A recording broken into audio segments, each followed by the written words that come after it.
की राजधानी तेहरान तक सुनाई दी है। इजराइल की एयरफोर्स ने तेहरान पर जमकर बमबारी की और कई अहम ठिकानों को निशाना बनाया।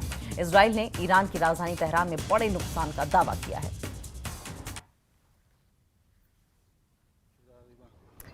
तस्वीर आपकी टीवी स्क्रीन पर आप देख रहे हैं। ईरान की राजधानी तेहरान में बड़ी तबाही मचाने का दावा इजराइल की ओर से किया जा रहा है। कहा जा रहा है कि अटैक्स की गूंज जो है वो तेहरान में गूंजती रही, ईरान की राजधानी तेहरान तक सुनाई दी है। ये आप देख रहे हैं धुएं का गुबार। दावा इस बात को लेकर किया जा रहा है कि जो धुएं का गुबार जहां से उठ रहा है ये वही जगह है जहां पर इजराइल की ओर से अटैक किया गया और ये जगह है तेहरान।